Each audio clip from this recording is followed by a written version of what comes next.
Do you apologize but not change behaviors? Do you tell yourself you're going to do something but then you don't? Do you make elaborate plans and then never follow through? Well, if so, today's topic on Be a Better Person is actions, not words. Welcome to the channel that's all about self-improvement, self-growth, self-love, kindness, gratitude, and many, many other things. And just remember, one size does not fit all. Just because I have ideas doesn't mean that they'd work for you. Just because I think something doesn't mean that that's the way you're going to think. These are just some topics that we bring up. We try to explore how and why we can become better through exploring the topics. So please, below, write any comments or anything that you can think of that maybe disagrees with me or agrees with me, strategies you use, if you've even been aware of this. So actions, not words. The whole point of this is that you want to make sure that when you say your words, that you have the actions that back it up. First and foremost, I think to yourself, you have to be honest with yourself. You have to make sure that the words you talk to yourself in the head are the same as what you follow through with the actions. And being honest with yourself, following through with yourself, keeping your word to yourself is always number one. Secondly, though, it's for your relationships to make sure that you're not just yapping and saying things in all your relationships and then your actions don't match any of those things. So most of our life, I think all of us, unless we become very conscious of this at a young age, and that's what I'm really trying to accomplish here, is trying to make a lot of younger people be conscious of some of these things so they don't end up as old as me trying to change all the behaviors that I've had badly for the last 40 plus years. So we go through our life, we plan, we don't do. We repeat the same behaviors over and over, say we're going to change, but then never change. We spew out words, but our actions don't match. And so that leads to a lot of times having to apologize, telling people that you're sorry. But then how does it look for them when they keep seeing over and over and over your same behaviors, then your apologies, same behaviors, then your apologies. A lot of words, not many actions. So what I'm trying to look at is how we can change these things. And like I said, just remember all these topics that I talk about, if you've watched a lot of them in the channel, these are not things that you just change overnight. I wish I would have had some things like this when I was younger so I could have thought of them and maybe not had any of these bad behaviors that I'm trying to change now. So I just want to go through a few things personally with myself, things that I've done or not done that make my words never match my actions. And then I want to look at maybe some strategies of how, what we can do to make sure that we're not continually repeating the cycle. So first of all, this channel is a great example. Hopefully I haven't told the story in another video. I can't always remember everything that I write in every single video, but this channel, so in 2020 is when I decided to become a better person or be a better person, which is just about self-improvement, self-acknowledgement, self-love, having gratitude, being kinder to people, trying to have empathy and understanding. So I wrote out a business plan, I got an LLC, did all these things, and then went back to just normal life.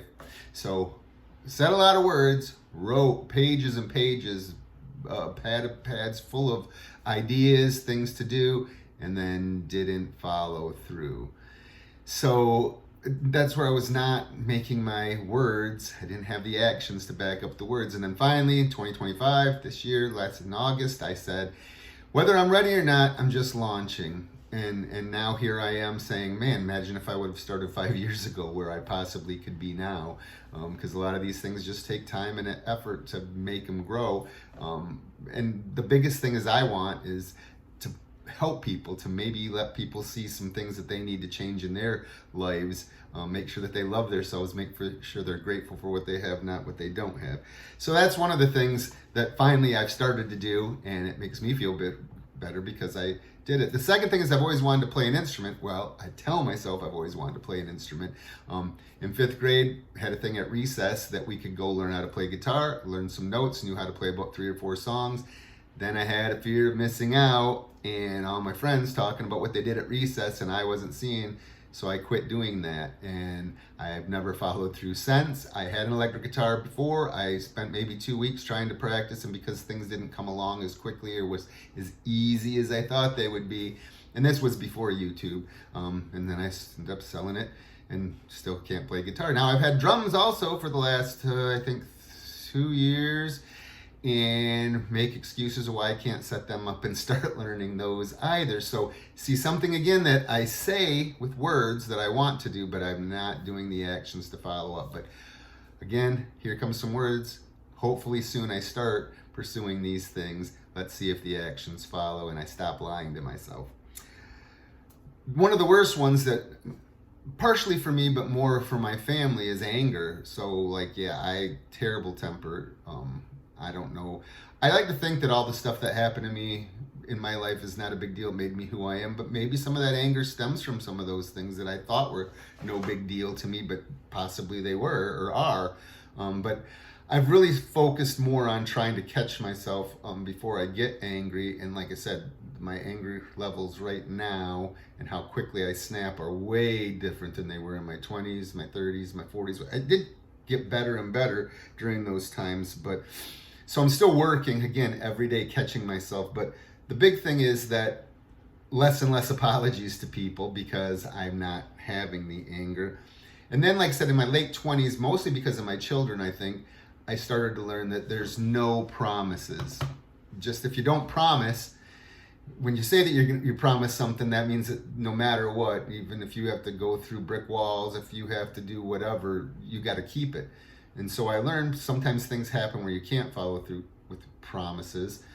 It's not quite the same as my word, because I always keep my word. Even when I say things, I'll try as hard as I can. But when you promise somebody something, you don't want to have to go back and have these apologies because your words didn't match your actions. So I just learned that it's always about, hey, I will really try to do this, or I'm hoping that we can do this, instead of saying I promise. And then that way, it's not a cop-out. I still try to follow through on everything, but at least they know that I'm not locking in for 100% sure. There's a possibility that things might not work out. So some of the things that I've started to do and things I've implemented, strategies I've implemented to try is mainly just catching myself. So not just for actions, not words, but at any time, when any of my topics that I say is when you catch yourself doing something that you've always done forever, stopping, acknowledging what you're doing, and then saying, oh, here I am, I'm falling back into this old thing of going to spew some words and not have any actions to go with it. But you stop and you catch yourself and you go, oh, no, don't do that right here. Same thing with promises, same thing with everything. Acknowledging and saying, am I going to be able to have the actions that back up these words I'm saying? And if I'm not, then let's not say the words. So yeah, apologies. Realize too, when you start saying words, oh, is this something I might have to apologize for later? And if you can catch that at the very beginning before the words start to fly out of your mouth, you can say, this is something I may have to apologize. I better stop right now. Stop. Think. Either rephrase. Is it because it's something emotional? Why are you getting emotional about it? Can you stop? And then the last thing is, especially if there's something that you find yourself doing over and over and over and repeating, write out an actual plan. Journaling comes out, is a big way to help with this, because when you're writing and you're realizing, you can make a plan to say, how can I make sure that I don't do this again? Again, it's not 100%, but if you can go from, doing things wrong 100% of the time to now you're only doing them 30% of the time, that's progress. And then maybe that 30 goes down to 10 or 5, and then maybe you get a system that then becomes consistent, it becomes a habit, and you don't do the things that were wrong in the first place, or that you thought were wrong, because sometimes we put things in our head where we think things are wrong, but the other person doesn't see it the same way. So again, always remember, are my words going to be followed by my actions, or am I just spewing stuff that's a plain out lie that I'm not going to do? And let's just make a plan. How can we stop ourselves from doing that? And then the last thing is just to be private. If you're not spewing out that many words, it's not that difficult to have actions to back them up. Internally to yourself, yes, because I don't know about you guys, but it's running 24/7. I mean, sometimes I can't sleep because it runs so much. And you just got to stop and give yourself grace and say, hey, be honest with yourself. And when you catch yourself like back with the guitar thing or the drum thing, hey, am I just lying to myself? Because if it's that important, why am I not finding time for it? And, we keep always saying, oh, we'll do that later. And then pretty soon there's not a later. So you got to make up your mind. Do I have the time, but I'm just not using my time wisely? So if you find yourself apologizing for the same behaviors over and over and over, come up with a plan to stop that from happening. And if anybody out there has anything that they do right now to kind of make sure that they're keeping their actions and their words the same, on the same path, and that they're not backing those up. And how do you let your actions be stronger with your words? A lot of times, can you maybe do the actions and then the words don't even need to be said because the actions are there? And so what strategies have you used to either keep your actions either as a backup or to replace your words? Just anything that you can let me know of how you combat making your blah, blah, blah, blah, blah, not fit your actions. So remember, your smile makes me smile. Be kind, be grateful, be helpful, and until next time, have a great day.